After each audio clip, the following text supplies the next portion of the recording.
이번 에이펙 회의에서 전 세계 대표들은 충격을 받았습니다. 이번 회의에서 한국이 얻어낸 것들 때문이 아닌 그들이 감상적이고 고리타분하다며 비웃던 한국의 도시 경주가 폭우 속에서도 단 한 점의 정전도 한 방울의 침수도 없었던 유일한 도시였기 때문입니다.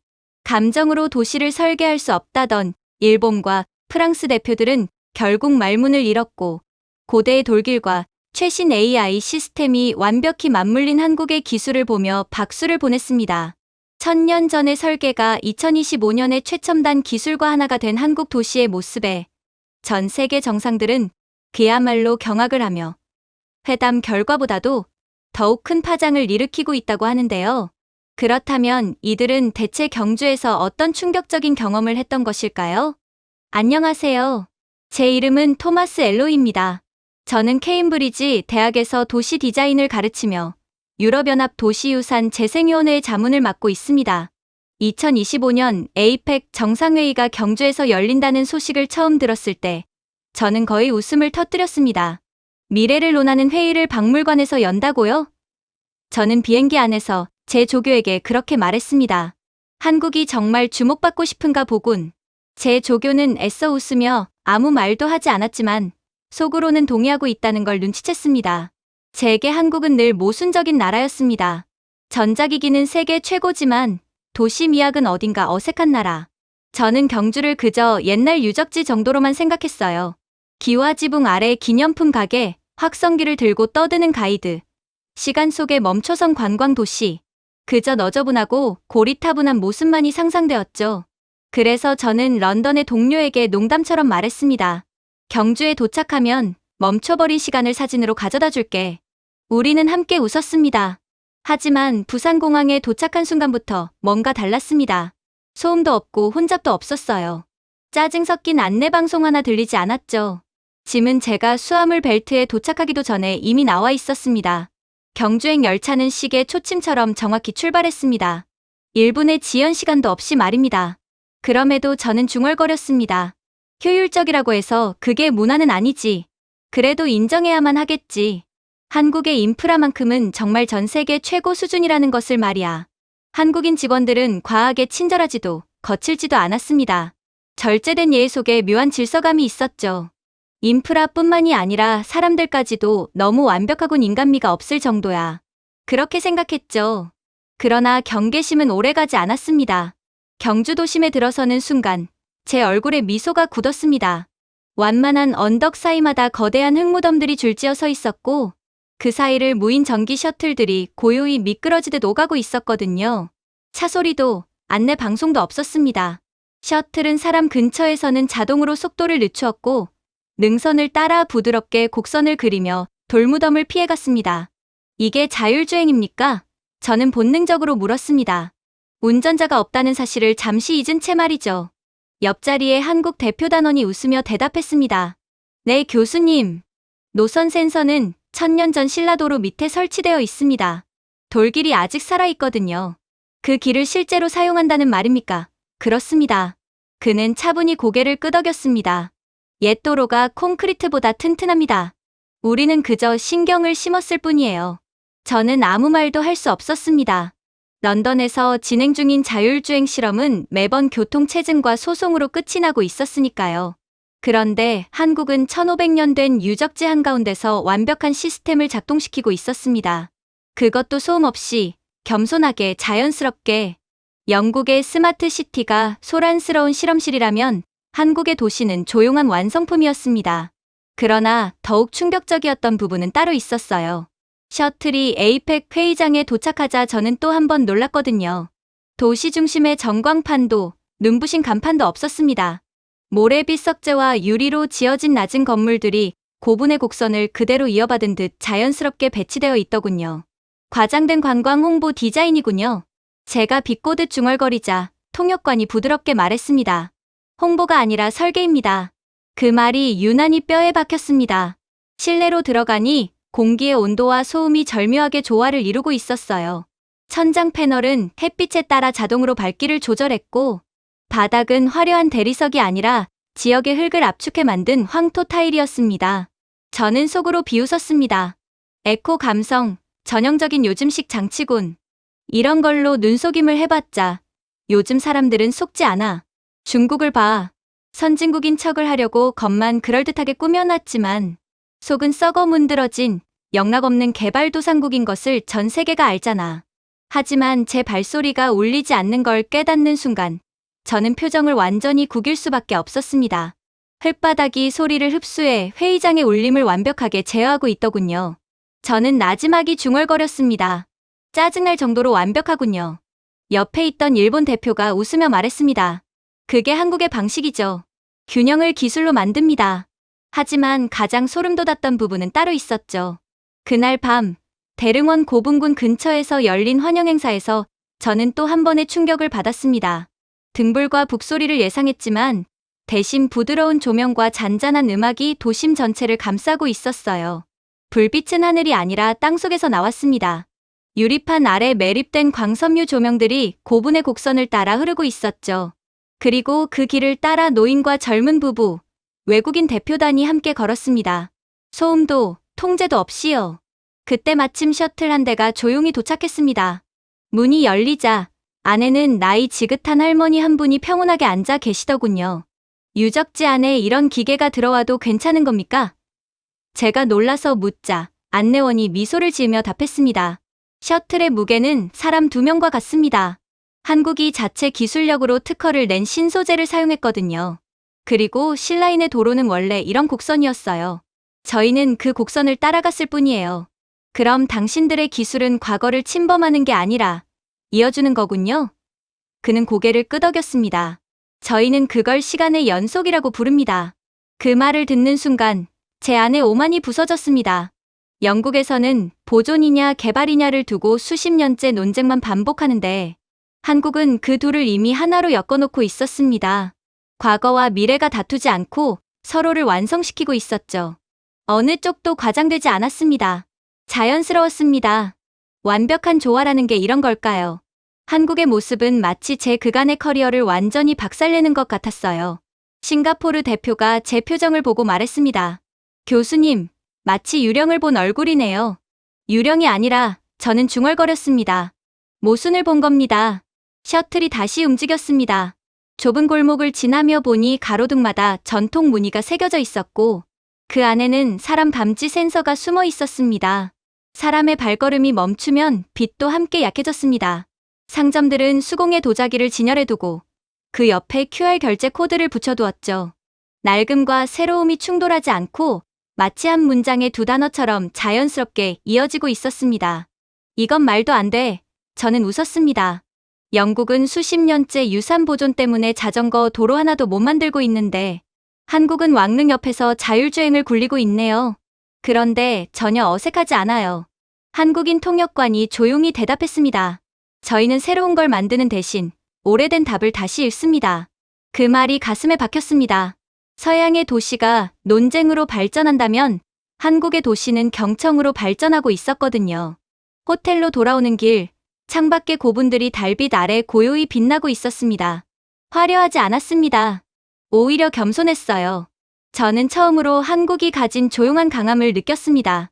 교수님, 이제 생각이 좀 바뀌셨나요? 제 조교가 묻자 저는 잠시 침묵하다가 대답했습니다. 그래요, 어쩌면 우리가 그동안 잘못된 도시를 연구하고 있었는지도 모르겠네요. 밖에서는 또 한 대의 무인 셔틀이 멈춰섰습니다.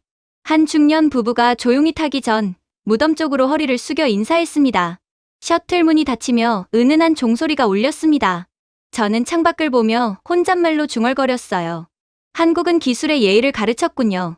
그리고 그 순간 저는 깨달았습니다. 이 도시, 이 경주는 과거의 잔향이 아니라 시간 그 자체였습니다. 고요히, 그러나 확실히 앞으로 나아가는 시간. 결코 잊지 않는 시간 말입니다.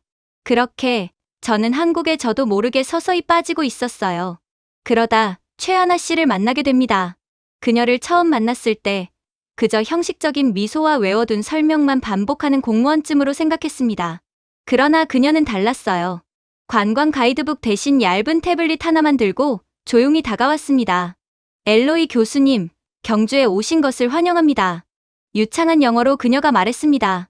오늘은 힘이 아니라 인내로 지어진 세상을 보여드릴게요. 그 목소리에는 자부심도 허세도 없었습니다. 오히려 경건함이 느껴졌죠. 우리는 불국사의 오래된 돌계단 아래 서 있었습니다. 안개가 살짝 낀 새벽이었죠. 저는 한심하다는 듯 웃었습니다. 아름답긴 하네요. 하지만 결국은 그냥 돌을 쌓은 거 아닙니까? 하나 씨는 아무 대꾸도 하지 않았습니다. 그저 조용히 몸을 숙여 태블릿을 계단 옆에 놓고 작은 센서로 표면을 스캔하기 시작했습니다. 화면에는 3D 모델이 떠올랐어요. 정밀한 선과 각도, 수치들이 빠르게 형성되었습니다. 저는 예의상 고개를 숙여보다가 그만 얼어붙었습니다. 각 계단의 높이 편차가, 그녀는 차분하게 말했습니다. 1300년 동안 3mm 이하예요. 그럴 리가 없어요. 제가 중얼거렸습니다. 현대복원 기술로도 그 정도는 불가능합니다. 복원하지 않았어요. 그녀가 미소 지었습니다. 우리는 그저 먼지만 닦았을 뿐이에요. 저는 어이가 없었습니다. 고대 한국인들, 즉 당신의 선조들이 지금의 레이저 측정기 수준으로 돌을 다듬었다고요? 하나 씨는 부드럽게 웃으며 대답했습니다. 레이저는 없었죠. 대신 시간이 있었어요. 태블릿 화면에는 더 많은 데이터가 표시되었습니다. 정확한 각도, 표면 균형, 하중 분포. 숫자들은 거짓말을 하지 않았습니다. 제 머릿속에 유럽의 성당들이 떠올랐습니다. 단 500년을 버티지 못하고 기울어진 계단들, 매년 복원에 수십억이 드는 건물들. 그런데 이곳의 돌계단은 1000년이 넘도록 미동도 없이 정렬된 채 남아있었습니다. 그래도 뭔가 원시적인 측정 도구는 있었겠죠? 제가 물었습니다. 물이에요. 그녀가 대답했습니다. 돌 사이에 물을 흘려 수평을 맞췄어요. 물은 거짓말을 하지 않으니까요. 그 말에 저는 순간 말을 잃었습니다. 한국은 역사적으로 가난하고 늘 뒤늦게 배워온 나라라고 믿어왔습니다. 산업화도 기술 발전도 단지 모방과 속도의 결과라 생각했죠. 그런데 지금 제 눈앞의 계단은 그 모든 편견을 부숴버렸습니다. 전 늘 한국이 운이 좋았다고 생각했습니다. 기적처럼 빠르게 성장한 나라라고요. 하나 씨는 고개를 들고 잔잔히 말했습니다. 우리는 빠르게 배웠죠. 하지만 우리에게는 이미 배울 과거가 있었어요. 그녀는 태블릿을 가리켰습니다. 스캔된 돌의 밑면에는 희미한 색임선이 보였습니다. 여기 보세요. 단순한 장식이 아니에요. 각 블록은 3.14의 배수로 정렬되어 있어요. 기하학이에요. 3.14라면 파이. 제가 놀라 묻자 그녀가 고개를 끄덕였습니다. 수식으로 표현하진 않았겠죠. 하지만 그 원리를 관찰로 이해했어요. 순간 제 머릿속이 하얘졌습니다. 유럽의 중세 장인들은 지구가 우주의 중심이라 믿으며 교회를 세웠고 2번은 무너지고 3번째에야 완성했습니다. 그런데 신라의 장인들은 수학자처럼 하늘과 별, 물의 흐름을 계산하며 돌을 다듬고 있었습니다. 그야말로 고대의 한국은 조용히 서구권의 진보적인 과학마저 압도하는 과학 및 기술 수준을 가지고 있던 거였습니다. 그저 서구 중심으로 세상이 돌아가던 시대였기에 한국은 주목받지는 못했을 뿐, 실상은 고대 한국은 웬만한 고대 서구권 국가들을 과학으로 압도하는 국가였던 거였죠. 그렇게 저는 계단을 천천히 올라갔습니다. 돌 하나하나가 살아있는 듯 정밀했어요. 위로 갈수록 계단의 폭이 아주 미세하게 넓어지며 빛의 각도를 유도하고 있었습니다. 배수로도 숨겨져 있었죠. 1000년이 지나도 물길은 그대로였습니다. 손끝으로 그 홈을 만져보니 매끄럽고 차가웠습니다. 빛까지 계산했군요. 제가 중얼거렸습니다. 신에게 바치는 건물이었지만 하늘뿐 아니라 비도 고려했어요. 하나 씨가 대답했어요. 저는 비웃듯 웃었습니다. 영국은 역대급 예산을 들여도 영 누수가 멈추질 않죠. 그녀가 웃으며 대답했습니다. 우리는 서두르지 않았어요. 기다렸죠. 그 단순한 말에 제 안의 오만이 완전히 무너졌습니다. 저는 한국은 배운 나라라고만 생각했습니다. 그러나 이곳은 기억하는 나라였습니다. 기술이 아니라 기억이 진보를 만든 나라였죠. 우리가 계단 끝에 도착했을 때 햇살이 마당을 비추었습니다. 반사된 빛이 돌바닥 위에서 원형의 패턴을 이루며 퍼졌습니다. 충분히 오면요. 하나 씨가 말했습니다. 이 빛이 정각의 본당 안까지 들어와요. 1300년 전에도 그랬고 지금도 그래요. 천문학적으로 정렬된 건가요? 맞아요. 이 사찰의 구조는 달력이에요. 저는 조용히 웃었습니다. 유럽이 마녀를 화형에 처하던 시절 한국은 해의 위치로 건축을 설계했군요. 하나 씨는 부드럽게 웃었습니다. 우리는 하늘을 두려워하지 않았어요. 공부했죠. 그 말이 제 머릿속을 울렸습니다. 우리는 늘 한국을 기적이라 불렀습니다. 하지만 기적이란 건 과거의 축적을 보지 못하는 사람들이 만든 말일 뿐이었습니다. 이 나라는 기적이 아니라 기억의 결과로 발전한 것이었습니다. 그럼 이 조화로운 구조는 최근의 기술이 아니군요? 제가 물었습니다. 아니요. 원래 우리의 방식이에요. 가난할 때도 정밀함은 포기하지 않았어요. 저는 한숨을 내쉬며 웃었습니다. 우리나라는 다리를 세워도 바람 불면 흔들리는데 말이죠. 그녀는 미소를 지었습니다. 교수님, 나라 사람들은 시간을 두려워하죠. 그러나 우리는 시간을 믿어요. 그게 바로 차이죠. 그 말은 제 인생에서 가장 인상적인 한 문장이었습니다. 그녀는 마지막 계단에 앉아 손끝으로 돌먼지를 털어냈습니다. 마치 오래된 친구를 쓰다듬는 듯한 손길이었죠. 그 순간 저는 깨달았습니다. 서양의 진보는 소리로 이뤄졌지만 한국의 진보는 침묵으로 쌓여왔다는 것을. 한국의 발전은 화려한 혁신이 아니라 오랜 관찰과 존중의 누적이었습니다. 차로 돌아오는 길, 그녀가 태블릿을 닫으며 물었습니다. 오늘 교수님은 무엇을 보셨나요? 저는 잠시 망설이다가 대답했습니다. 정확하며 아니요. 그보다 더 큰 걸 봤습니다. 뒤처진 적이 한 번도 없는 문명을 봤어요. 그녀는 잔잔히 미소 지었습니다. 그렇다면 제대로 보셨네요. 차가 천천히 언덕을 내려갈 때 창밖으로 돌계단이 햇빛에 반짝였습니다. 저는 속으로 중얼거렸어요. 한국의 부상은 기적이 아니었다. 1000년 전 이미 설계된 길 위를 이제야 세계가 걷고 있을 뿐이다. 그날 저녁, 가을의 차가운 공기가 경주의 언덕을 스칠 무렵, 최하나 씨는 저를 산책으로 이끌더군요. 교수님, 내일 회의 전에 꼭 보여드리고 싶은 곳이 있어요. 그녀의 목소리는 언제나처럼 부드러웠지만 그 안에는 묘한 울림이 있었습니다. 차는 구불구불한 돌담길을 따라 천천히 움직였습니다. 헤드라이트가 고요한 곡선을 그리며 벽 위를 스쳤어요. 그리고 마침내 하늘 아래에서 작은 원통형 돌탑이 모습을 드러냈습니다. 첨성대, 아시아에서 가장 오래된 천문대라고 하나 씨가 설명했습니다.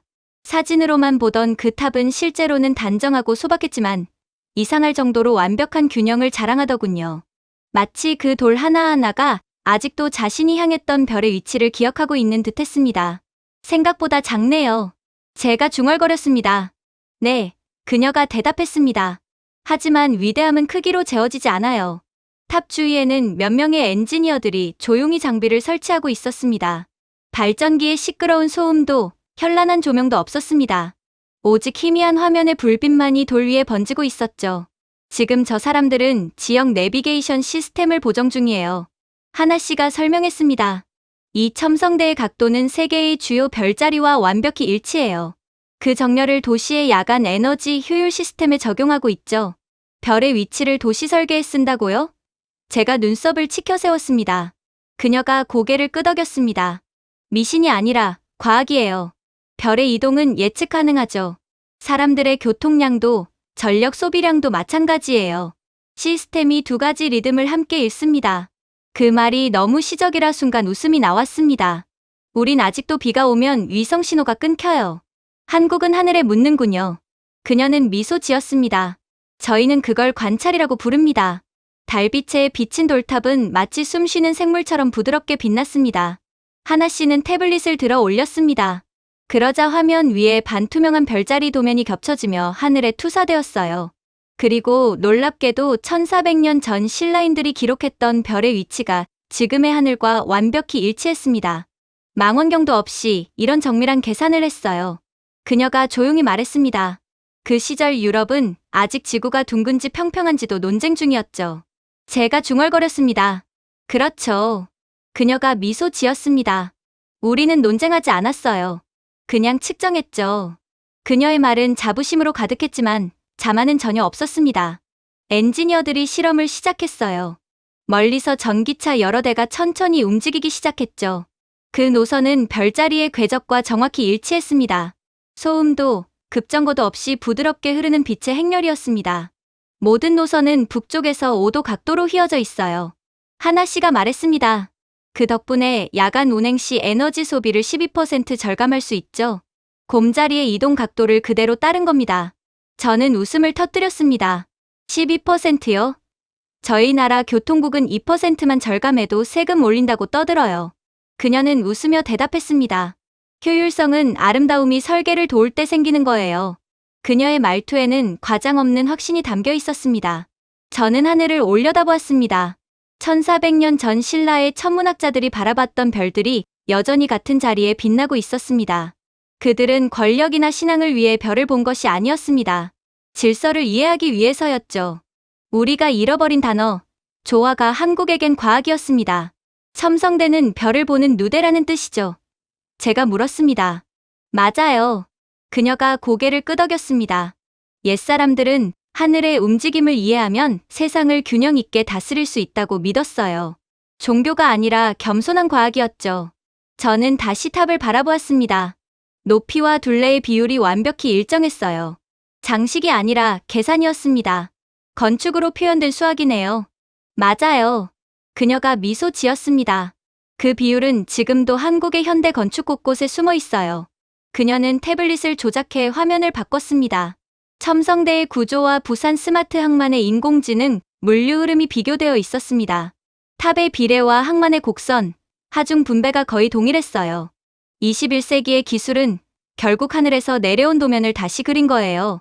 그녀가 말했습니다. 저는 헛웃음을 지었습니다. 그리니치 천문대는 17세기에 세워졌는데 여기 첨성대는 그보다 800년 앞서 있었군요. 도구를 만든 건 여러분이지만 그녀가 말했습니다. 시간을 믿은 건 우리였죠. 그 한 문장이 제 마음속을 깊게 울렸습니다. 조용히 움직이는 전기차들의 경로가 별빛과 완벽히 일치했어요. AI 시스템은 바람의 세기와 방향에 따라 실시간으로 경로를 조정하고 있었습니다. AI가 바람의 방향까지 분석한다고요? 네. 하지만 기준 각도는 여전히 첨성대예요. 1400년 전과 같은 각도로요. 저는 웃음을 터뜨렸습니다. 즉, 이 도시의 AI는 아직도 고대 천문대를 참고한다는 말이군요. 그녀는 고개를 끄덕였습니다. 기억은 방향을 잃지 않아요. 그 말이 제 가슴을 때렸습니다. 제 나라 영국의 최신 교통 AI는 비둘기 한 마리만 앉아도 오류가 나는 수준입니다. 정비보다 변명에 더 많은 예산을 쓰죠. 그런데 이곳의 시스템은 고요했습니다. 효율적이고 겸손하며 무엇보다 자연과 대화하고 있었어요. 저희의 선조들은 하늘을 보기 위해 이 탑을 세운 게 아니에요. 하나 씨가 손끝으로 돌을 쓰다듬으며 말했습니다. 하늘을 잊지 않기 위해 세운 거죠. 그 순간 저는 아무 말도 할 수 없었습니다. 별빛이 더욱 밝아졌고 공기가 달라진 듯했습니다. 엔지니어들이 데이터를 정리하며 고개를 끄덕였어요. 성공을 자축하는 함성도 박수도 없었습니다. 마치 당연한 일처럼 그저 다음 실험을 준비할 뿐이었죠. 우리나라였다면 총리 이름을 붙여놓고 기자회견부터 열었을 겁니다. 정말 대단하군요. 그리고 한국은 진작에 이 정도 수준의 과학을 발전시킨 국가였다는 것도 도저히 믿어지지 않아요. 제가 비꼬듯 말하자 그녀가 웃음을 터뜨렸습니다. 한국은 내일 또 확인해요. 우리에게 있어서 완벽은 과정이니까요. 차로 돌아가는 길, 전기차들의 불빛이 별빛과 섞여 도로 위를 흘렀습니다. 기술과 자연의 경계가 사라진 듯했어요. 그때 저는 깨달았습니다. 한국은 단지 근대화된 나라가 아니라 기억을 진화시킨 나라라는 것을요. 교수님, 그녀가 조용히 말했습니다. 옛날엔 별이 우리를 이끌었지만 지금은 우리가 별의 원리를 이어가고 있어요. 별이 가르쳐준 게 뭐였나요? 제가 물었습니다. 진리는 세기가 바뀌어도 변하지 않는다는 것이요. 달라지는 건 방법뿐이죠. 그녀의 대답이 제 안에 오래 남았습니다. 호텔로 돌아가는 길, 자동차가 지나갈 때마다 가로등이 자동으로 밝기를 줄였습니다. 불필요한 에너지는 쓰지 않았어요. 그 단순한 배려조차 한국 기술의 일부였습니다. 한국은 도대체 얼마큼의 자원을 절약하고 또 세금까지 절약하는지 가늠조차 안 갈 정도였어요. 창밖으로는 멀어지는 첨성대가 보였습니다. 탑의 꼭대기는 여전히 북극성과 정렬되어 있었어요. 저는 상상했습니다. 1000년 전 신라의 천문학자들이 바라봤던 바로 그 별빛이 지금도 한국의 기술을 이끌고 있다는 사실을 말이죠. 한국은 미래를 쫓는 게 아니라 제가 조용히 말했습니다. 미래와 대화하는 나라군요. 그녀는 미소 지으며 하늘을 올려다봤습니다. 맞아요. 그리고 교수님, 별은 지금도 대답하고 있답니다. 한동안 우리는 아무 말도 하지 않았습니다. 차는 별빛이 내리는 도로 위를 천천히 미끄러졌습니다. 하늘과 도로, 과거와 미래가 하나로 이어져 있었어요. 그리고 저는 깨달았습니다. 진보란 더 빨리 나아가는 것이 아니라 결코 잊지 않는 것이라는 사실을 말이죠. 그렇게 호텔로 돌아왔을 때 이미 이메일함은 가득 차 있었습니다. 제가 올린 사진들, 별빛 아래 빛나는 첨성대, 별자리처럼 움직이던 자율주행 셔틀. 그것들을 본 제 런던 동료들은 감탄하지 않았습니다. 오히려 비웃었죠. 첫 번째 메일은 다니엘에게서 왔습니다. 토마스, 당신 요즘 너무 감상적이에요. 도시는 기억이 아니라 데이터입니다. 그는 온라인에 한국의 감성적 도시주의라는 짧은 비평을 올렸습니다. 그리고 그 글은 삽시간에 퍼졌죠. 누군가는 저를 시적인 교수라 부르며 조롱했고, 누군가는 이제 곧 돌에도 영혼이 있다고 하겠군이라며 비아냥댔습니다. 그때 처음으로 저 자신이 의심스러워졌습니다. 혹시 저는 과학이 아니라 경주의 동양적인 분위기에 홀린 건 아닐까요? 한국의 정밀함이 정말 증거일까요? 아니면 단순한 환상일까요? 천장을 바라보며 다니엘의 말이 머릿속을 맴돌았습니다. 도시는 알고리즘이지, 감정이 아니다. 그때 밤 11시 47분. 최하나 씨에게서 메일이 도착했습니다. 교수님, 경주에 대해 더 알고 싶어 하시는 것 같은데 원하신다면 해 뜨기 전에 월성 발굴 현장으로 오세요. 녹음기를 가져오세요. 처음엔 무시할 뻔했습니다. 하지만 학자 특유의 호기심이 이겼죠. 좋아요. 저는 중얼거렸습니다. 이게 감정이라면 과학처럼 증명해보죠. 녹음기와 노트를 챙기고 차가운 새벽 4시 반에 호텔을 나섰습니다. 도시는 잠들어 있었지만 거리는 여전히 빛나고 있었어요. 가로등은 제가 지나갈 때마다 자동으로 밝기를 낮췄습니다. 단 하나의 전구도 깜빡이지 않았죠. 조용하지만 마치 도시 전체가 숨 쉬는 것 같았습니다. 호텔 앞에는 작은 자율주행 택시가 서 있었습니다. 제가 부른 적도 없는데 말이죠. 차 문이 부드럽게 열리며 AI의 목소리가 들렸습니다. 엘로이 교수님, 안녕하세요. 월성 유적지로 모시겠습니다. 저는 놀라서 물었습니다. 아니, 제가 예약한 적도 없는데요. 교수님의 에이펙 일정이 자동 연동되어 있습니다. 현재 경주에서 시범 운영 중인 자율주행 택시입니다. 아침 뉴스를 틀어드릴까요? 아니요, 한숨이 절로 나왔습니다. 하지만 속으로는 감탄이 터져나왔습니다. 제 나라에서는 프린터 하나를 휴대폰과 연결하려다 네트워크 전체가 마비되곤 하죠. 그런데 여기는 제가 생각하기도 전에 제 일정을 예측하는 나라였습니다. 차는 부드럽게 움직였어요. 좁은 골목을 돌 때마다 센서가 주변을 정밀하게 스캔했습니다. 시 외곽으로 나가자 기와집과 논이 보였어요. 그런데 놀라운 건 시골 마을의 신호등조차 완벽히 동기화되어 있었고 제 휴대폰의 신호는 꽉 찬 상태였다는 것입니다. 심지어 속도를 확인하니 2.3GB였어요. 저는 웃음을 터뜨렸습니다.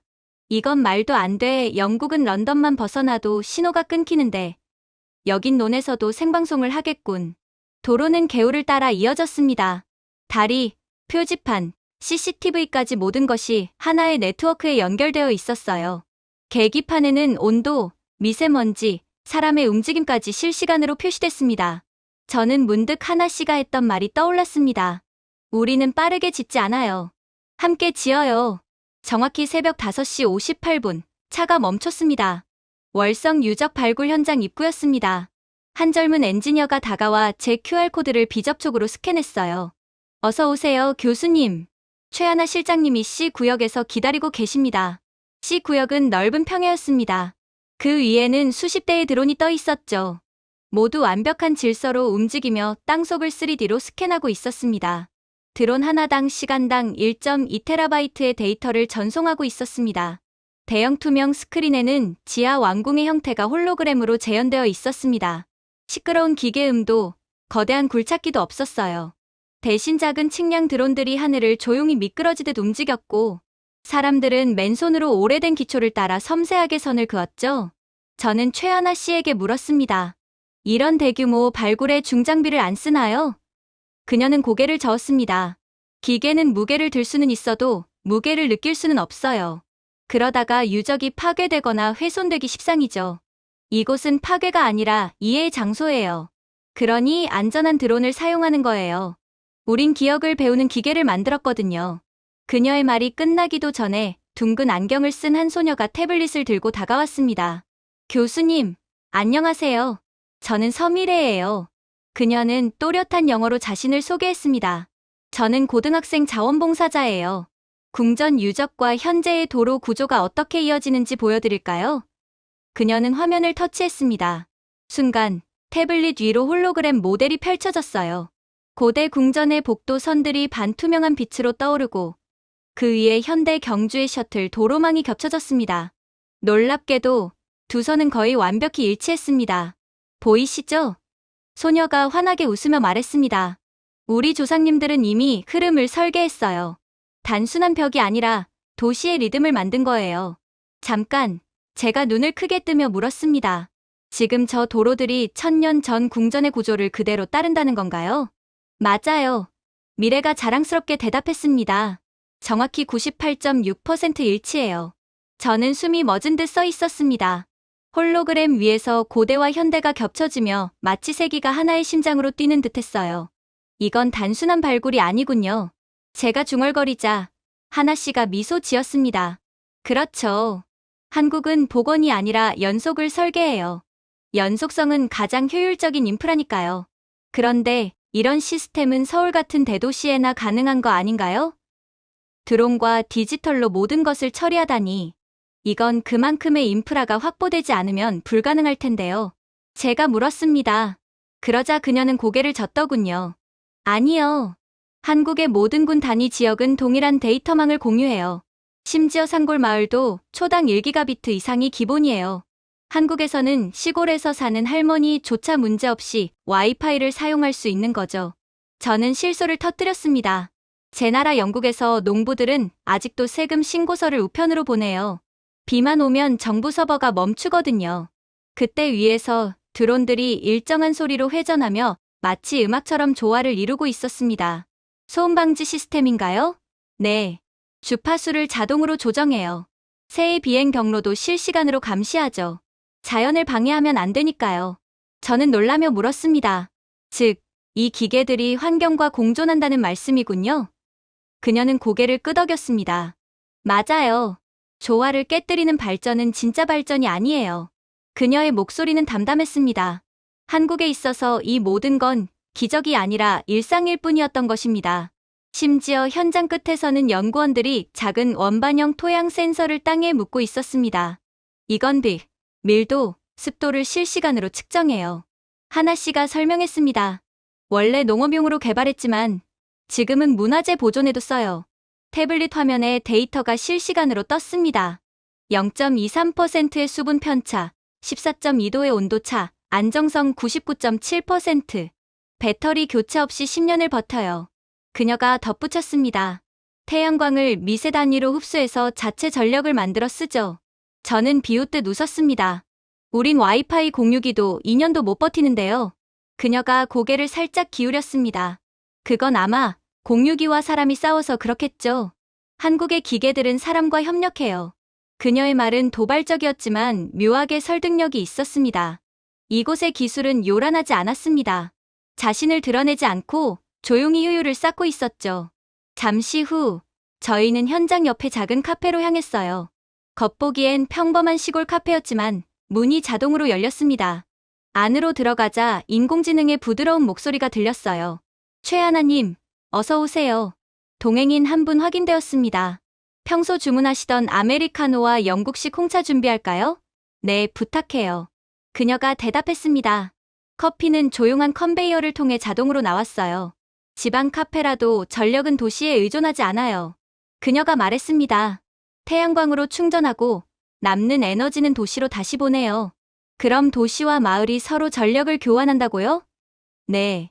도시가 전력을 주면 시골은 데이터를 돌려줘요. 서로 의존하죠.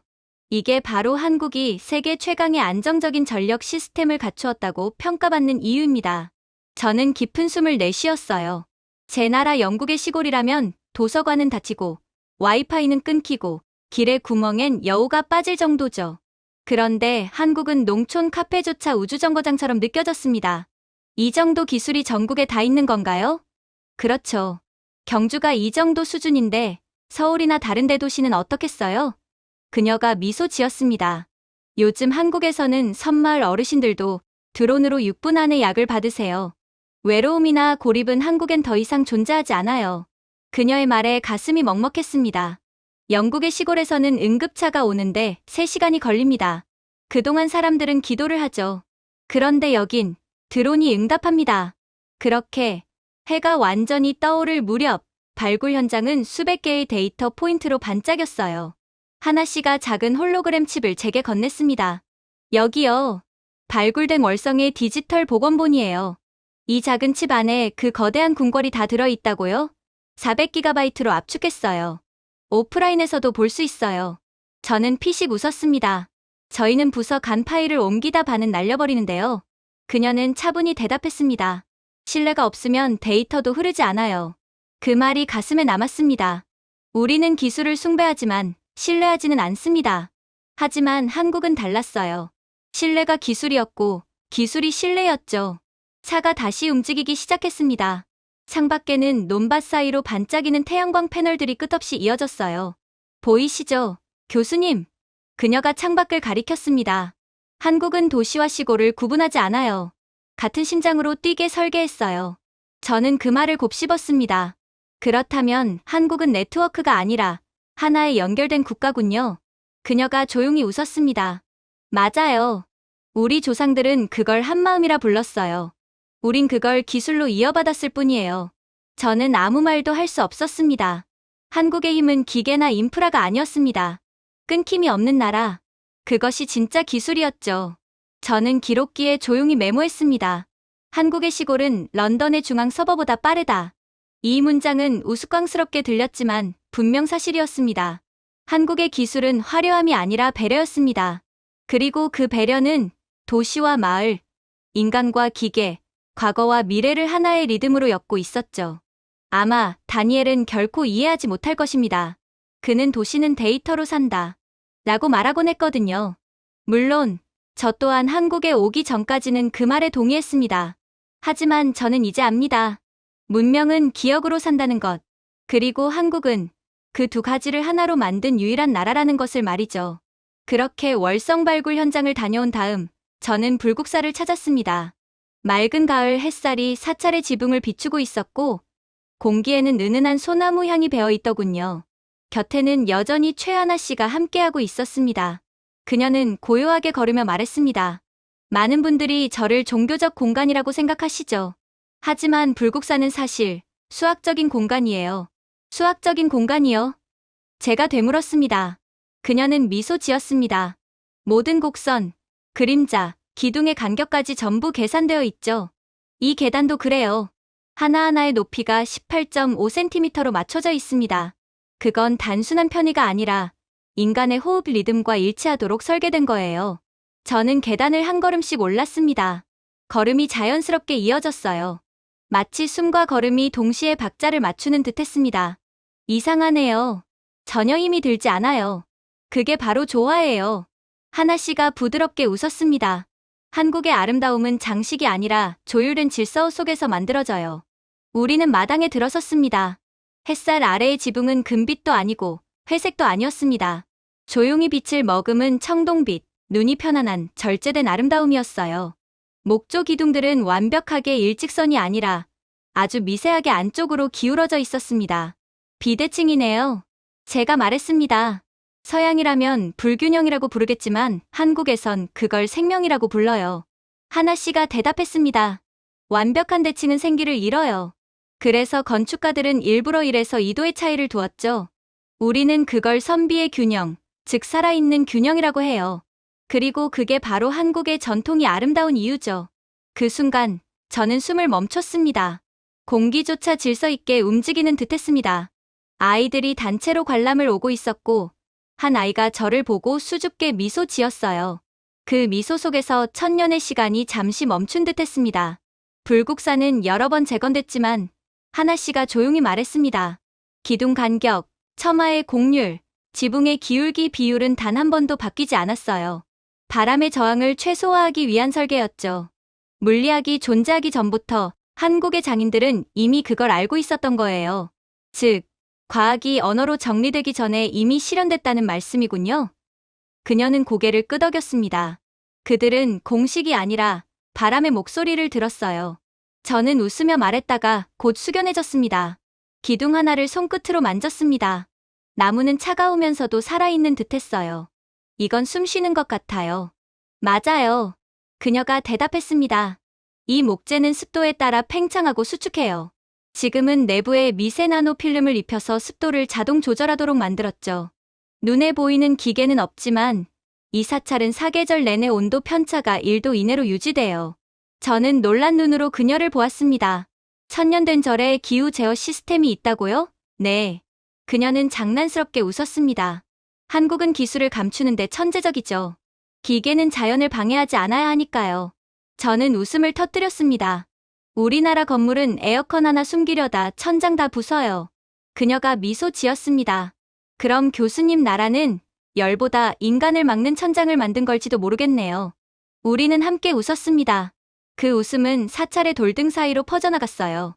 잠시 후 우리는 석굴암으로 향했습니다. 하나 씨가 말했습니다. 많은 사람들이 석굴암을 단순히 조각상으로 보지만 사실 그건 완벽한 방정식이에요. 방정식이요? 네. 부처님의 얼굴은 두 개의 원이 교차하는 정점에 있어요. 하나는 땅에서, 하나는 하늘에서 그려진 원이죠. 여름 하지 때 태양빛이 그 눈을 정확히 12분 동안 비춥니다. 그녀는 태블릿으로 그 영상을 보여주었습니다. 해가 떠오르며 석굴암의 좁은 통로로 빛이 들어와 부처님의 눈을 천천히 감싸는 장면이었어요. 저는 숨을 삼켰습니다. 이건 건축이 아니라 시간을 돌로 조각한 거군요. 그녀는 미소 지었습니다. 한국에서는 그걸 영원이라고 부릅니다. 시간이 아니라 정밀함으로 존재하는 영원. 석굴 안에 들어서자 공기가 다르게 느껴졌습니다. 벽은 둥글고 부드러웠으며 소리를 품고 있었어요. 하나 씨가 손뼉을 쳤습니다. 소리가 정확히 한 박자 늦게 되돌아왔습니다. 이곳의 공명은 인간의 심박수와 일치해요. 72박자입니다. 승려들이 연불할 때 자연스럽게 그 주파수와 공명하죠. 저는 놀란 표정으로 물었습니다. 8세기에 이런 걸 설계했다고요? 직감으로요. 그녀가 말했습니다. 그들의 공식은 느낌이었죠. 저는 한참 동안 아무 말도 하지 못했습니다. 모든 것이 서로 대화하고 있었어요. 돌과 공기, 빛과 시간. 서양의 대성당이 하늘로 외치는 건축이라면 이곳은 속삭이는 건축이었습니다. 지배가 아니라 대화였죠. 석굴암을 나왔을 때 다시 현대의 소리가 들렸습니다. 그러나 신기하게도 자율 셔틀마저 그 고요함의 리듬에 맞춰 달리는 듯했어요. 그녀의 휴대폰이 울렸습니다. 곧 이곳에서 특별한 행사가 있어요. 교수님도 꼭 보셔야 해요. 어떤 행사죠? AI와 고고학자들이 함께 만든 몰입형 유산 공연이에요. 그렇게 우리는 국립경주박물관 근처의 야외 홀로그램 돔으로 갔습니다. 돔 안으로 들어서자 사람들이 가벼운 AR 안경을 착용하고 있었어요. 저도 안경을 썼습니다. 순간 눈앞에 어둠이 사라지고 찬란한 신라의 왕도가 펼쳐졌어요. 거리에는 등불이 빛났고 학자들이 붓을 들고 걸었으며 저 멀리 왕궁의 처마가 바람에 흔들렸습니다. 이건 가상현실인가요? 제가 물었습니다. 단순한 시뮬레이션이 아니에요. 그녀가 말했습니다. 모든 세부는 실제 발굴 데이터를 기반으로 복원됐어요. 색상, 재질, 음향까지 과학적으로 재현됐죠. 바람이 불자 소나무 향이 났습니다.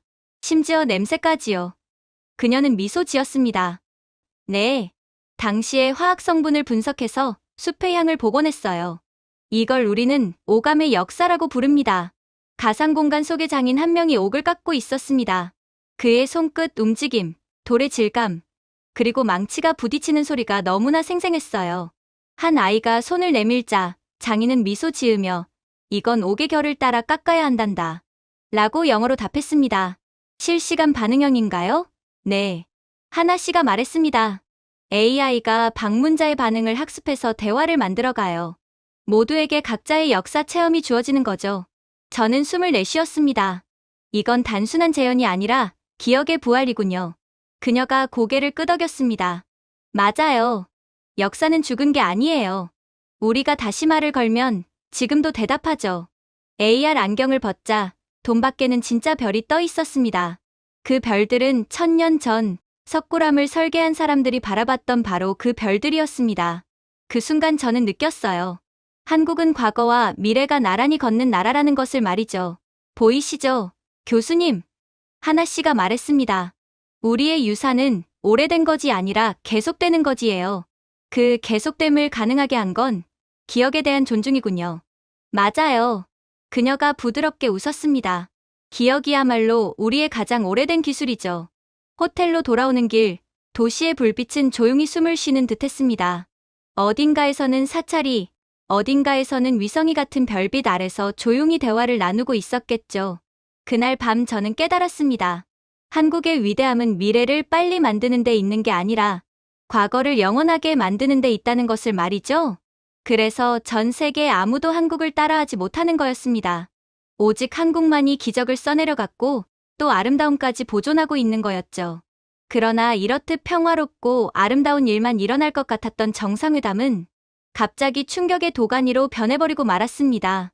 정상회의 진행 중 아무 예고 없이 일이 벌어졌어요. 정오가 막 지난 시각, 대형 스크린이 잠시 깜빡이더니 갑자기 꺼졌습니다.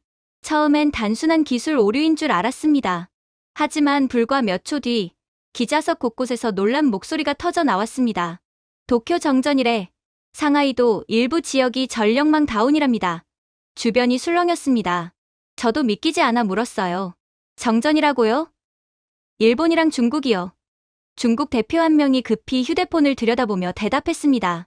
맞아요. 주요 공장 멈췄고 지하철까지 중단됐대요. 순식간에 회의장은 혼란에 휩싸였습니다. 기자들의 타자 소리, 통신팀의 무전음. 그러나 이상하게도 경주의 조명은 깜빡이지 않았습니다. 회의장 내부의 스크린, 냉난방, 통역 시스템, 전력 모두 안정적이었죠. 저는 중얼거렸습니다. 이게 어떻게 가능한 거죠? 제 옆에서 하나 씨가 팔짱을 낀 채 조용히 말했습니다. 직접 보시면 아실 거예요. 1시간도 지나지 않아 속보가 세계를 뒤덮었습니다. 동아시아 대정전, 그러나 한국만은 예외. 저는 실소를 터뜨렸습니다. 그럴 리가 없죠. 주변국이 다 멈췄는데 한국만 정상이란 말입니까? 하나 씨는 가볍게 웃으며 말했습니다. 그건 운이 아니라 설계의 차이죠. 오후 2시, 상황은 더 심각해졌습니다. 일본 홋카이도에서는 180만 가구가 정전, 중국 저장성은 지하철까지 멈췄다고 했습니다. 그런데 회의가 열리고 있는 2000년 고도 경주는 여전히 평온했어요. 저는 하나 씨를 따라 건물 밖으로 나갔습니다. 멀리 도시가 내려다 보였는데 빛은 고요했고 소음 하나 들리지 않았습니다. 대체 어떻게 유지되는 겁니까? 제가 물었습니다. 그녀는 손가락으로 지면을 가리키더군요. 지하예요. 한국의 전력망은 단일 송전선에 의존하지 않아요. 도시마다 지역 분산형 전력망이 따로 존재하죠. 지열 교환 시스템과 소형 수소 발전소가 연결돼 있어요. 심지어 서울이 정전돼도 경주는 6개월 동안 자체 전력만으로 운영될 수 있습니다. 그건 불가능합니다. 제가 고개를 저었을 때 그녀가 미소 지으며 말했어요. 교수님, 영국도 예전에 온돌이 불가능하다고 했잖아요. 그런데 1500년 전에 이미 한국에서 실현됐죠.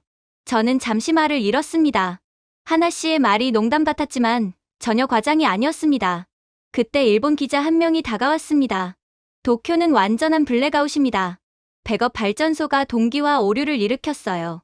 하나 씨가 차분히 대답했습니다. 그래서 중앙 집중식 전력망이 위험한 거예요. 한 곳이 흔들리면 전체가 무너집니다.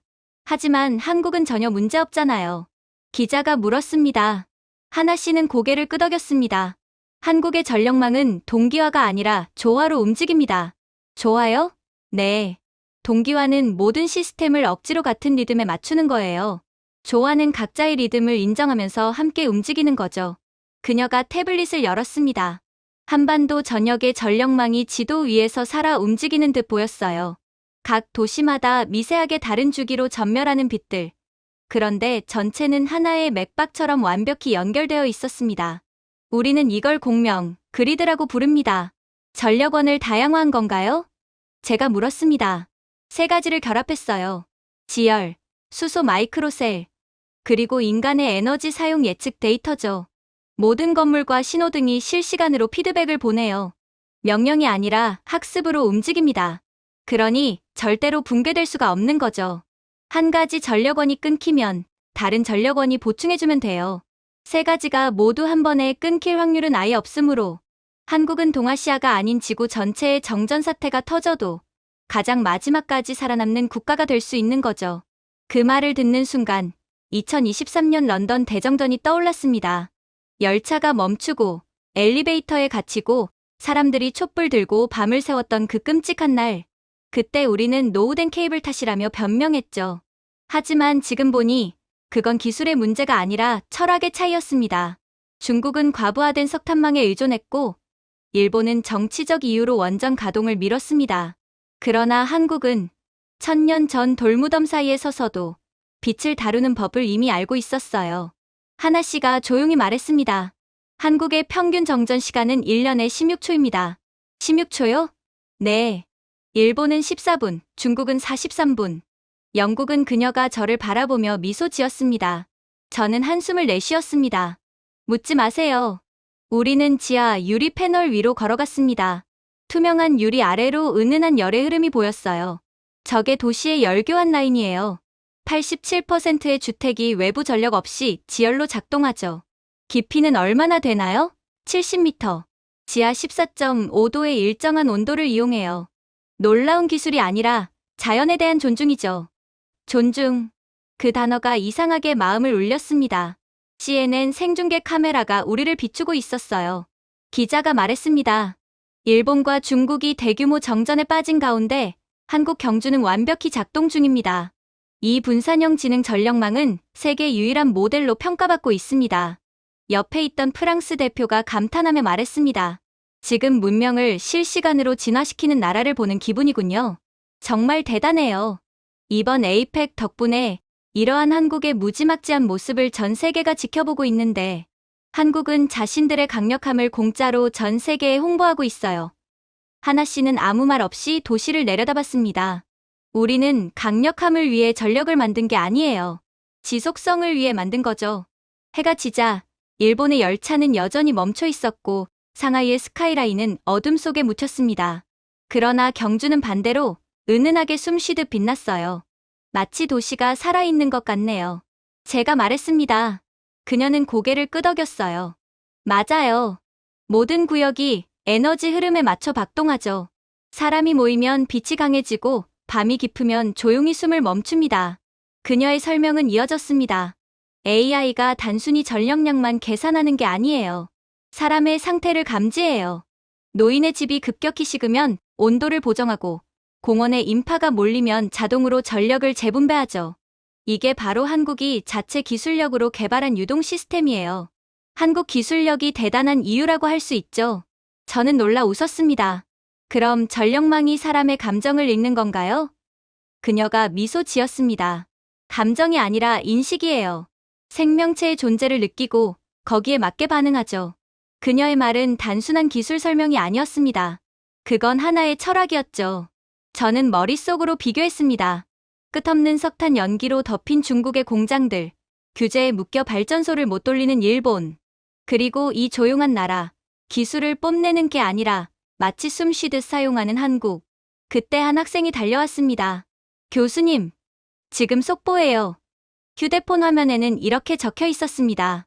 각국 정상, 한국 전력망 기술 이전 요청. 하나 씨가 웃으며 말했습니다. 그들은 비결을 묻겠죠. 하지만 답은 설계도가 아니라 철학이에요. 그 철학이 뭐죠? 제가 물었습니다. 그녀는 잠시 하늘을 바라보다가 조용히 말했습니다. 우린 절대 모든 빛을 한 곳에 두지 않아요. 물론 빛을 여러 곳에 배치해둠에 따른 연결 과정에서 많은 기술력이 필요하겠지만 한국은 그러한 기술력을 갖출 능력과 자신이 있는 국가죠. 그 말은 거의 시처럼 들렸습니다.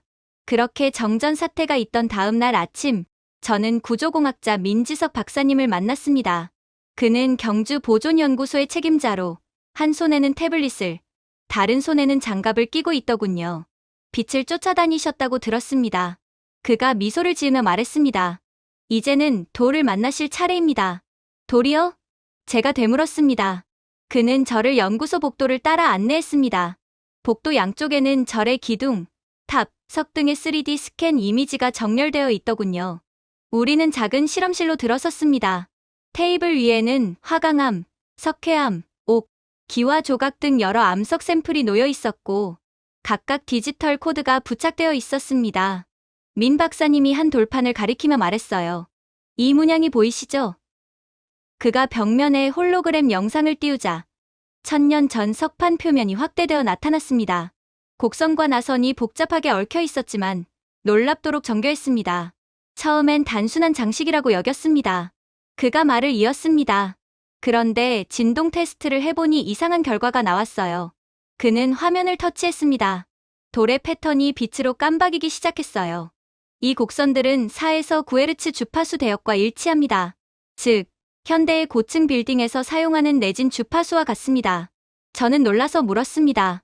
그럼 신라 시대 건축가들이 이미 지진 진동수를 이해하고 있었다는 건가요?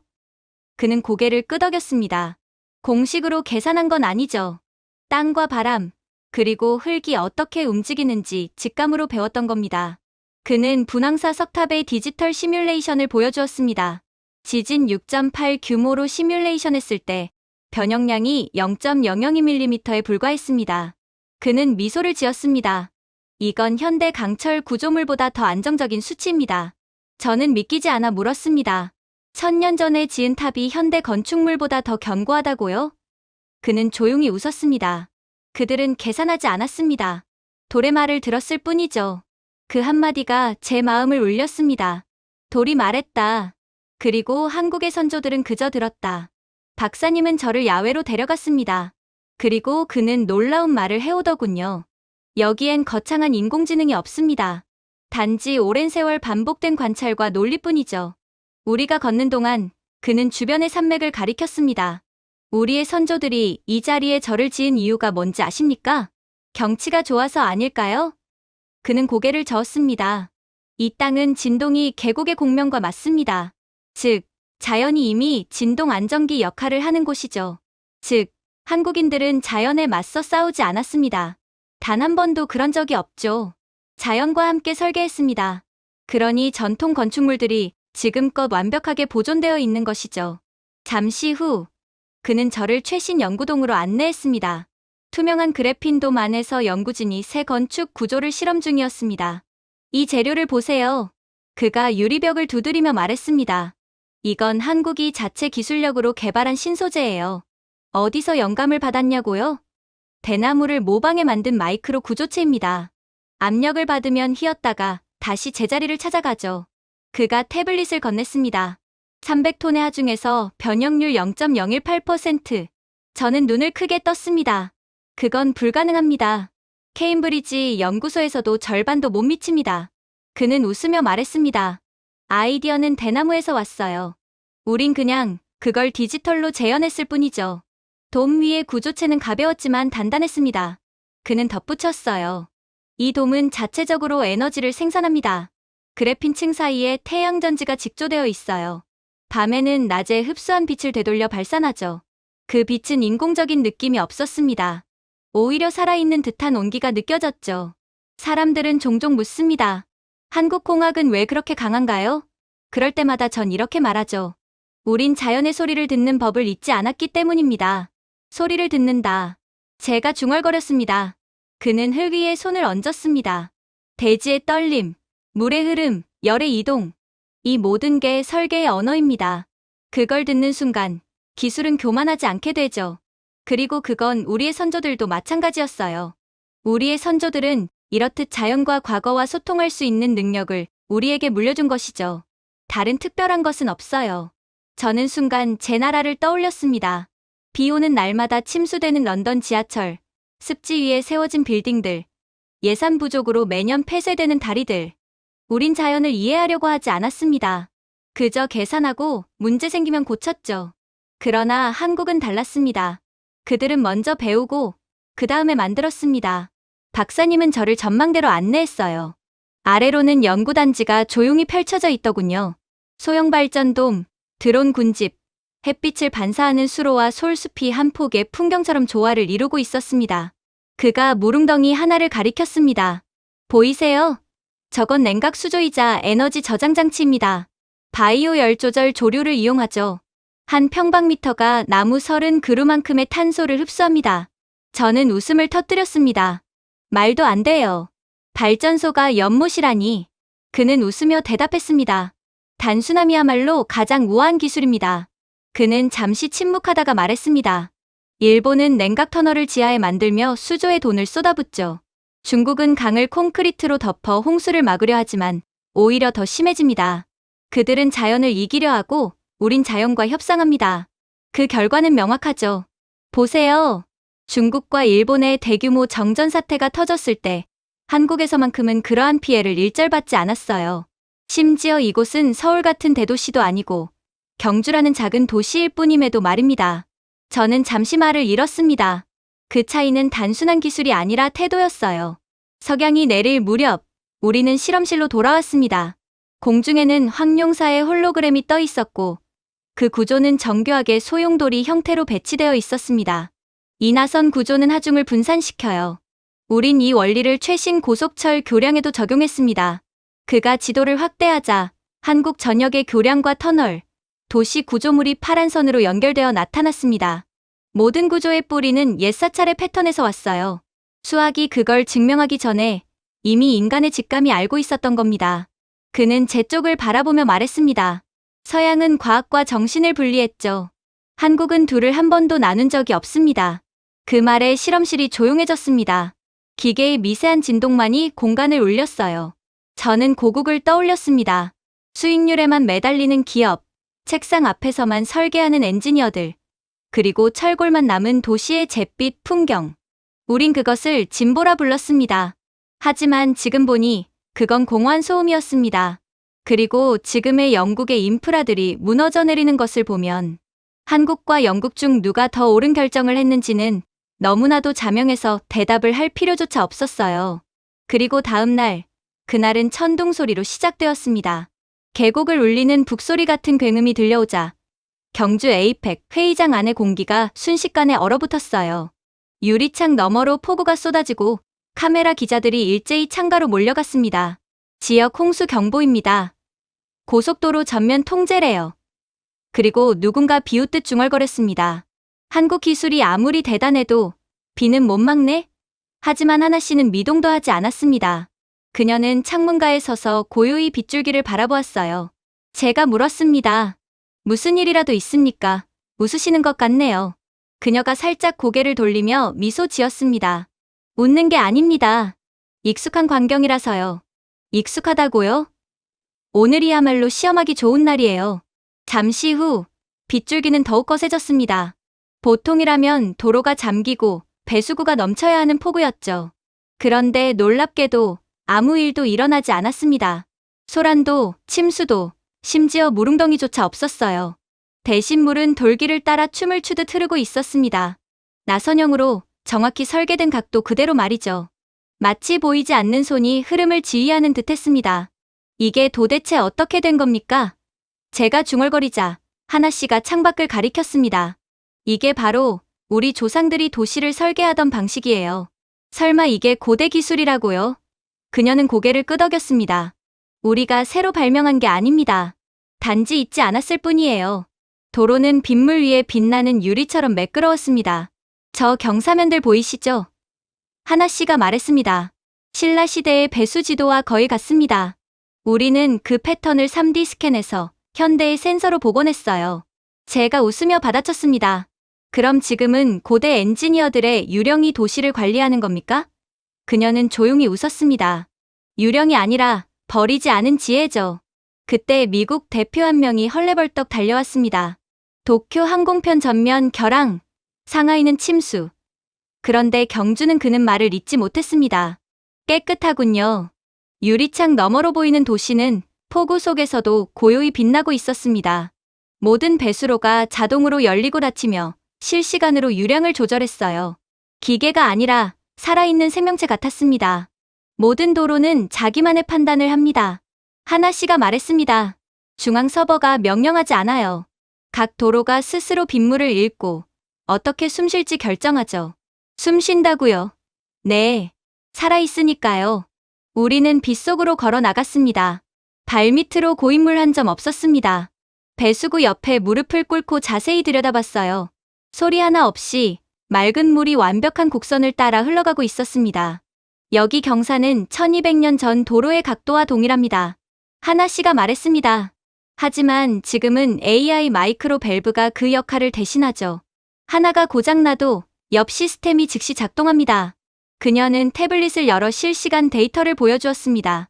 빛강도 시간당 92mm, 배수율 100%, 과잉 유출 0.0%. 저는 그 수치를 보고 입을 다물지 못했습니다. 런던이라면 이미 도시 절반이 잠겼을 겁니다. 일본이라면 긴급 재난 문자가 쏟아졌겠죠. 중국이라면 SNS에서 재난 실시간 생중계가 시작됐을 겁니다. 그런데 여기선 고요했습니다. 이건 우연이 아닙니다. 하나 씨가 말했습니다. 설계죠. 우리는 오래된 석교 밑으로 걸어갔습니다. 1000년 된 돌다리가 여전히 완벽히 버티고 있었어요. 물은 그 아래를 따라 흐르며 곡선을 따라 고요히 지나갔습니다. 하나 씨가 그 돌에 손을 얹었습니다. 옛사람들은 자연과 싸우지 않았어요. 그저 자연의 흐름을 들었습니다. 그래서 그들의 도시가 지금도 살아있는 거예요. 그건 약간 종교적인 이야기 같네요. 아니요. 그녀는 미소 지었습니다. 그건 실용이에요. 믿음이야말로 최고의 논리거든요. 그때 번개가 하늘을 가르며 터졌습니다. 몇몇 대표단이 놀라 고개를 숙였지만 불빛은 한 번도 깜박이지 않았습니다. 비상전력이 바로 작동했기 때문이죠. 정전조차 없군요. 제가 말하자 하나 씨가 고개를 끄덕였습니다. 경주는 분산형 전력망으로 운영됩니다. 한 구역이 멈춰도 다른 구역이 즉시 나눠받죠. 기적이 아니라 균형이에요. 폭우는 계속되었지만 도시는 오히려 더 생기 있어 보였습니다. 물 위로 반사된 등불, 건물의 윤곽, 사람들의 움직임이 한 폭의 그림 같았습니다. 그때 제 휴대폰에 알림이 떴습니다. 긴급 속보 일본, 중국 일부 지역 침수로 에이펙 일정 취소. 행사 취소해야겠네요. 누군가가 말했습니다. 그러자 하나 씨가 조용히 대답했습니다. 아니요. 우리는 비 때문에 멈추지 않아요. 그녀는 단상으로 올라갔습니다. 모두가 그녀를 바라봤습니다. 큰 스크린에 영상이 켜졌습니다. 고대의 돌 사이로 흐르는 빗물. 아무 자막도 없이 단지 물의 흐름과 빗소리만이 들렸어요. 하나 씨가 입을 열었습니다. 이건 첨단 기술이 아닙니다. 그냥 연속성이에요. 우리는 땅을 이기려 하지 않았어요. 그저 배운 걸 잊지 않았을 뿐입니다. 회의장은 숨소리조차 들리지 않았습니다. 다른 나라가 벽을 높이 쌓을 때 그녀는 말했습니다. 우리는 땅의 언어를 배웠습니다. 비는 우리를 시험하지 않습니다. 우리를 증명할 뿐이에요. 몇몇 대표가 감탄사를 내뱉었습니다. 이내 천천히 박수가 시작되었습니다. 그리고 곧 회의장 전체가 기립박수를 쳤습니다. 저 역시 그 속에서 손뼉을 쳤습니다. 비로소 깨달았죠. 이건 단순한 도시 설계의 이야기가 아니었습니다. 이건 기억을 기술로 바꾼 나라의 이야기였죠. 그때 돌발 상황이 벌어지기 시작했어요. 감정으로 도시를 움직일 수는 없습니다. 일본인 컨설턴트의 말이 회의장을 가르며 울려 퍼졌어요. 600명의 각국 대표들이 숨을 죽인 채 그를 바라봤습니다. 경주는 분명 매력적이죠. 하지만 너무 시적입니다. 도시는 감성이 아니라 계산으로 움직이는 법 아닙니까? 몇몇이 웃었습니다. 가볍지만 뭔가 비아냥이 섞인 웃음이었습니다. 제 옆에 하나 씨가 작게 숨을 내쉬었어요. 한국을 비웃는 게 아니에요. 그녀가 낮게 속삭였습니다. 이해하지 못하니까 웃는 겁니다. 사회자가 마이크를 잡았습니다. 엘로이 교수님, 혹시 의견 있으십니까? 저는 얼어붙은 듯 움직이지 못했습니다. 발표자가 아니라 그저 참관인으로 온 입장이었으니까요. 그런데 하나 씨가 제 팔을 살짝 스쳤습니다. 직접 보셨잖아요, 교수님. 이제 말씀하셔야죠. 저는 천천히 자리에서 일어섰습니다. 조명이 제 얼굴을 비추자 수백 개의 시선이 동시에 쏠렸어요. 회의장의 공기가 달라졌습니다. 준비된 연설문은 없습니다. 제가 말하자 몇몇이 피식 웃었습니다. 대신 이것만 보여드리겠습니다. 뒤에 스크린이 켜졌습니다. 화면엔 제가 경주에서 찍은 영상이 재생되었어요. 1000년 된 돌 사이로 빗물이 흘러가며 완벽한 곡선을 그리며 사라지는 장면. 해설도 음악도 없었습니다. 오직 시간과 물의 흐름만 있을 뿐이었죠. 영상이 끝나자 저는 조용히 말했습니다. 이것이 지속 가능성입니다. 회의장은 고요했습니다. 우리가 그 단어를 만들기도 전에 한국은 이미 지속 가능하게 살고 있었습니다. 한국은 역사를 덮어 기술을 세운 게 아닙니다. 역사와 함께 기술을 세웠어요. 일본인 컨설턴트가 팔짱을 끼며 말했습니다. 그건 낭만적이네요. 하지만 현실적이지 않죠? 제가 웃었습니다. 그렇습니까? 그럼 1000년이 지나도 무너지지 않은 시스템은 어떤가요? 회의장이 조용해졌습니다. 저는 또 다른 영상을 띄웠어요. 밤의 경주. 사찰의 불빛이 물에 비치고 자율주행 셔틀이 그 옆을 지나갑니다. 데이터 센터의 빛과 고대의 기와지붕이 같은 리듬으로 반짝였습니다. 여러분은 모두 미래 도시를 이야기하지만 한국은 이미 그 미래를 과거의 언어로 말하고 있습니다. 이탈리아 대표가 손을 들었습니다. 그럼 한국의 성공은 문화적인 특성 덕분이라고 보십니까? 아니요. 제가 대답했습니다. 그건 아름다움으로 포장된 규율입니다. 화면에는 고대 지붕의 곡선이 확대되어 있었습니다. 그 각도가 단지 장식이 아니라 공기 흐름을 계산한 과학적 설계임이 드러났습니다. 배수로는 나노 센서와 연결되어 빗물의 속도까지 조절하고 있었죠. 런던에서는 미래를 짓기 위해 과거를 지웁니다. 하지만 한국은 과거를 보존함으로써 더 나은 미래를 짓습니다. 이젠 아무도 웃지 않았습니다. 한 독일 엔지니어가 조용히 물었어요. 그게 가능한 이유가 뭡니까? 하나 씨가 단상으로 올라왔습니다. 우리의 조상들은 손으로 세상을 설계했습니다. 그들의 직관이 오늘날 우리의 알고리즘이 되었죠. 한국의 혁신은 발명이 아니라 번역입니다. 그 말이 끝나자 회의장은 숨을 죽였습니다. 심지어 통역기도 멈춘 듯 했습니다. 프랑스 계획가가 중얼거렸습니다. 그럼 감정이 곧 구조란 말입니까? 하나 씨가 미소 지었습니다. 감정이 아니라 존중입니다. 그건 계산할 수 없지만 모든 설계 속에 녹아 있습니다. 제가 덧붙였습니다. 다른 나라가 강도를 계산할 때 한국은 조화를 계산합니다. 그래서 무너지지 않는 겁니다. 회의장 뒤쪽에서 누군가 박수를 쳤습니다. 그리고 곧이어 또 한 명. 결국 회의장은 박수 소리로 가득 찼어요. 저는 그 순간 그 소리가 단순한 찬사가 아니라 이해의 박수라는 걸 느꼈습니다. 행사가 끝난 뒤 한 유엔 대표가 하나 씨에게 다가와 말했습니다. 진보는 발명이 아니라 이미 완벽했던 것을 기억하는 일일지도 모르겠군요. 밖으로 나오니 비가 그쳐 있었습니다. 경주의 거리는 젖은 돌 위로 부드럽게 빛났습니다. 사찰의 불빛이 유리 건물에 비치고 드론의 항로 위로 등불이 떠올랐어요. 시간이 공존하는 풍경이었습니다. 하나 씨가 하늘을 바라보며 말했습니다. 보이시죠? 우리가 특별한 건 새로운 걸 만들었기 때문이 아닙니다. 잊지 않았기 때문이에요. 저는 말없이 고개를 끄덕였습니다. 그제야 깨달았습니다. 한국은 현대를 쫓는 나라가 아니었습니다. 이미 현대를 기억하고 있는 나라였죠. 제가 준비해온 내용은 여기까지입니다. 끝까지 시청해주셔서 진심으로 감사드리며 여러분들의 구독과 좋아요, 알림 설정은 영상 제작에 큰 힘이 됩니다. 이상 세모튜브였습니다.